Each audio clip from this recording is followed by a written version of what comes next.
Olha, não dá pra negar, né? A gente só ouve falar de inteligência artificial pra tudo que é lado. Mas e se a gente parasse pra pensar por um outro ângulo? Porque tem uma voz de um dos maiores especialistas do mundo que está dizendo algo bem diferente. Algo que pode fazer a gente questionar tudo que achamos que sabemos sobre o assunto. E a provocação começa logo com essa frase aqui. A inteligência artificial não é nem inteligente, nem artificial. Forte, né?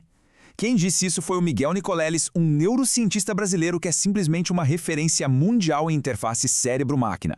A pergunta que fica é, por que um cientista desse calibre faria uma afirmação tão bombástica? É isso que a gente vai investigar agora.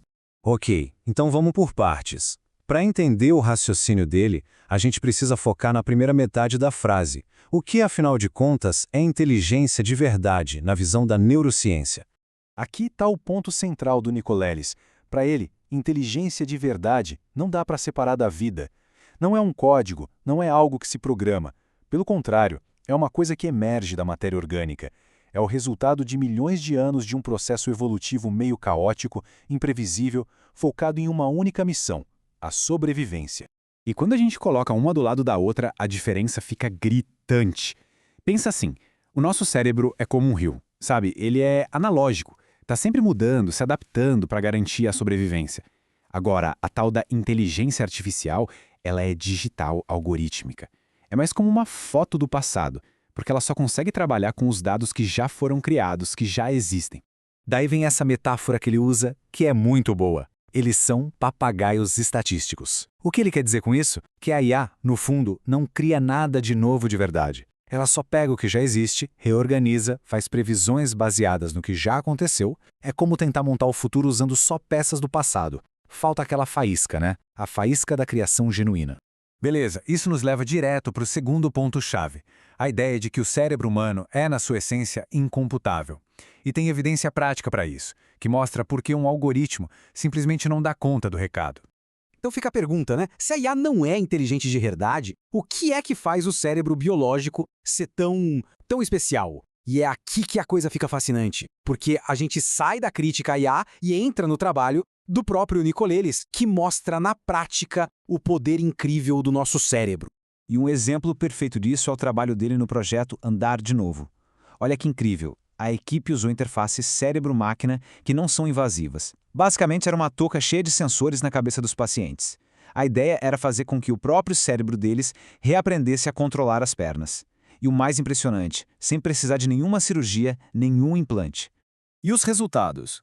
Absolutamente impressionantes. 8 pacientes, todos com diagnóstico de paralisia completa, recuperaram uma parte do controle muscular e da sensibilidade. Teve o caso de uma mulher que estava paralisada há 13 anos e ela conseguiu mover as pernas de novo, de forma voluntária, com a ajuda de um suporte. Pensa no que isso significa.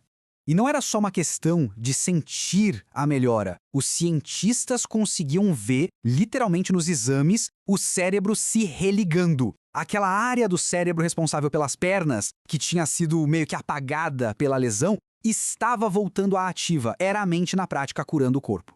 Essa capacidade de se reorganizar, essa plasticidade, é o que torna o cérebro algo único. Para ter uma ideia, em outro experimento, o laboratório do Nicoleles conseguiu ensinar ratos a sentir luz infravermelha. É um sentido que eles nem têm. Isso prova que o cérebro não é um hardware fixo, um computador. Ele é um sistema vivo, dinâmico, que se adapta o tempo todo. Ok, então vamos juntar as peças.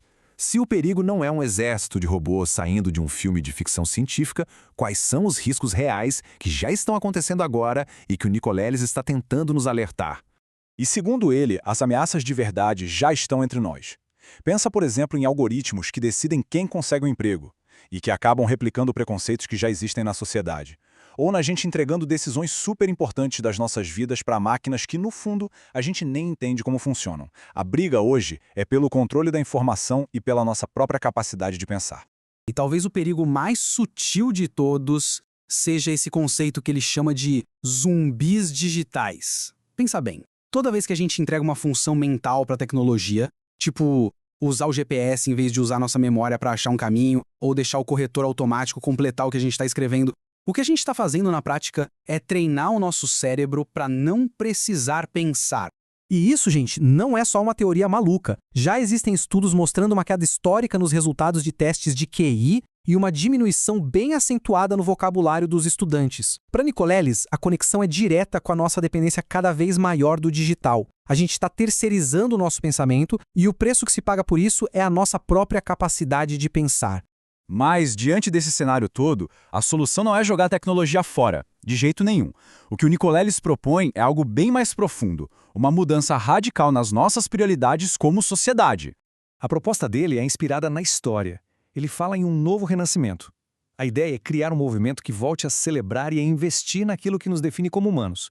Naquelas coisas que um computador não consegue fazer, sabe? A nossa criatividade, a intuição, o pensamento crítico. E para fechar, fica essa reflexão que vem de um poema do T.S. Eliot, que o próprio Nicolelis cita. Onde está a sabedoria que perdemos no conhecimento? Onde está o conhecimento que perdemos na informação? É uma pergunta para a gente levar para casa. Será que nessa busca sem fim por mais e mais dados, a gente não está perdendo justamente aquilo que importa de verdade, a sabedoria?